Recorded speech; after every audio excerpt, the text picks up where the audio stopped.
राष्ट्रीय स्वयंसेवक संघ ने भारतीय संविधान को जलाया, रामलीला ग्राउंड में जलाया, तिरंगे झंडे का विरोध किया। वो इससे बड़ा अपमान और क्या हो सकता है? जब देश आजाद हुआ तो इसमें चर्चा हुई कि ऐसा कोई व्यक्ति हो जो भारतीय संविधान समिति का जो अध्यक्ष बने। पंडित जवाहरलाल नेहरू, सरदार पटेल जी महात्मा गांधी जी के पास गए और उनसे पूछा इसमें कौन कौन सदस्य हो और कौन इसका अध्यक्ष हो। महात्मा गांधी जी ने एक ही बात कही, भारत के संविधान लिखने की जवाबदारी ऐसे व्यक्ति को होना चाहिए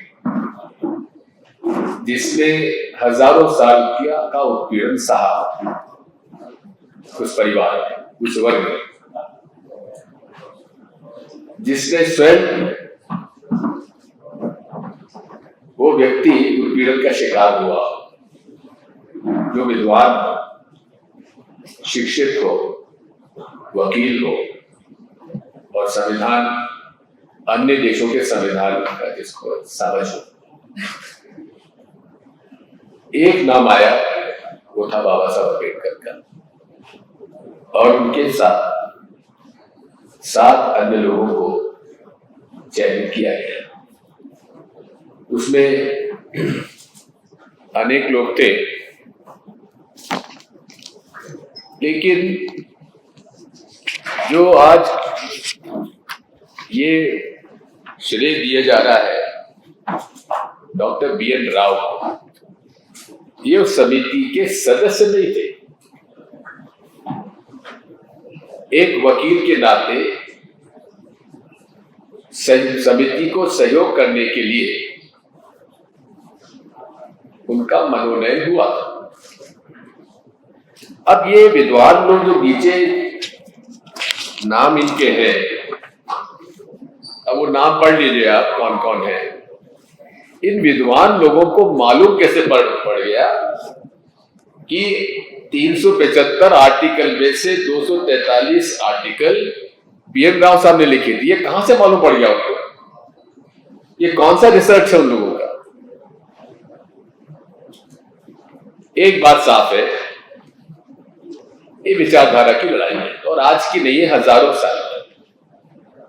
एक वर्ग जिसने की एक वर्ण व्यवस्था में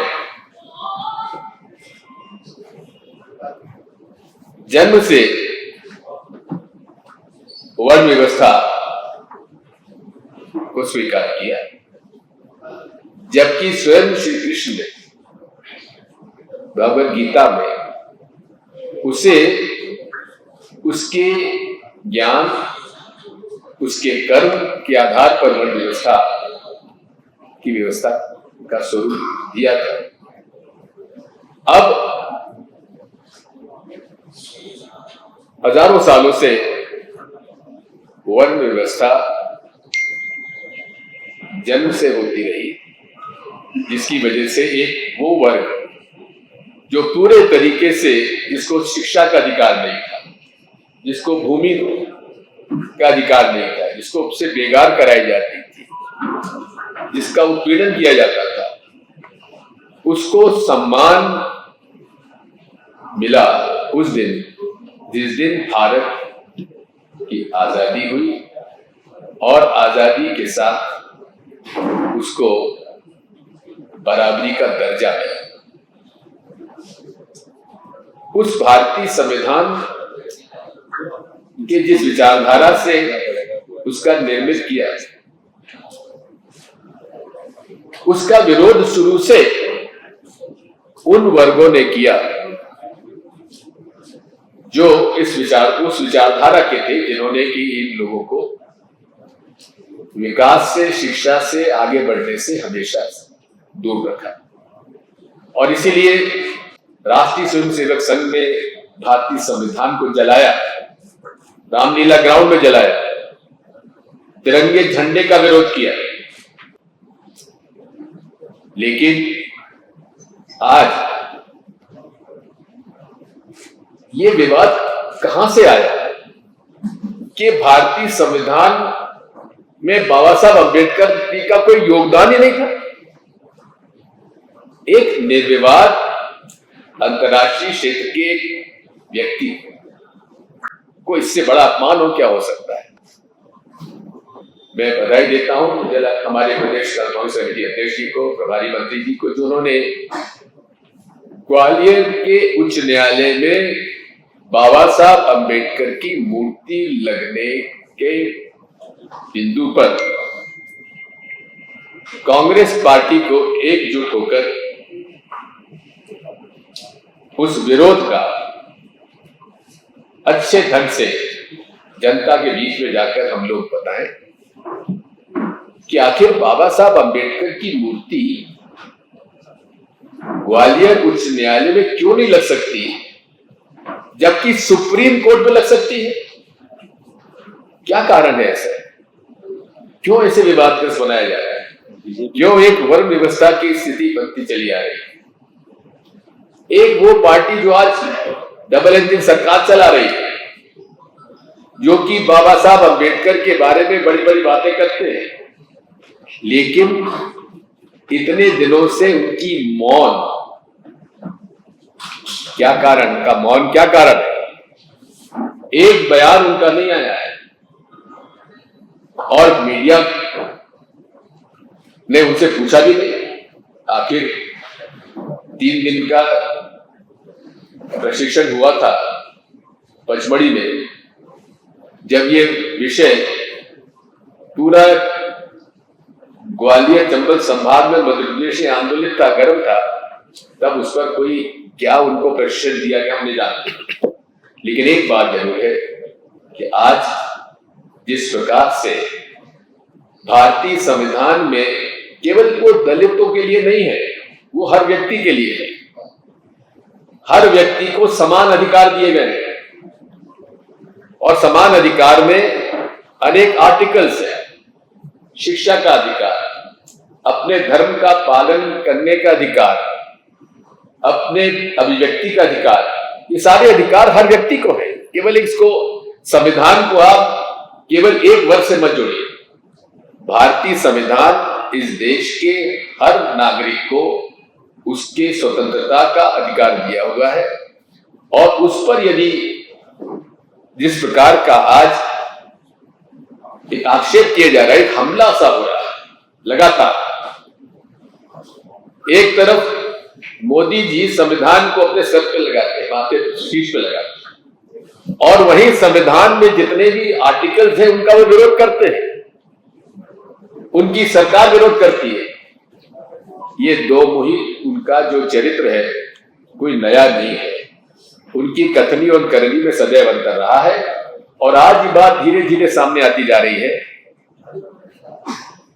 क्योंकि अटल जी के समय में ही संविधान को बदलने का प्रयास हुआ था।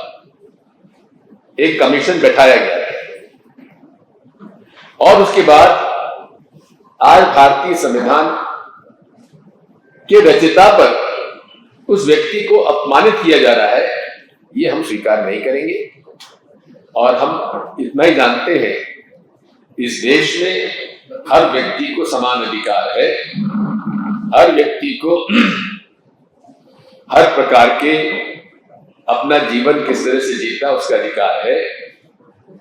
और ये विवाद केवल इसलिए है क्योंकि वो विचारधारा के लोगों को बाबा साहब अम्बेडकर के प्रति जो समर्पित भावना से देश के अधिकांश लोगों ने केवल एक वर्ग छोड़कर, एक संस्था छोड़कर और एक पार्टी को छोड़कर सब लोगों ने जिस प्रकार का अपमानित रूप से भारत के गृह मंत्री जी ने उल्लेख किया था, सब लोगों ने उसका विरोध जो किया था।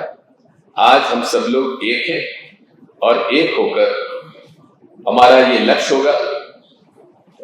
और जिस प्रकार से गांधी जी ने देश को आजादी दिलाने का जो एक रास्ता अपनाया था, अहिंसक रूप से और असहयोग आंदोलन के रूप में, उस प्रकार से कांग्रेस पार्टी ग्वालियर उच्च न्यायालय में बाबा साहब अंबेडकर की मूर्ति का हम लोग वहां पे बनाने के लिए जो हो सकेगा हम लोग करेंगे।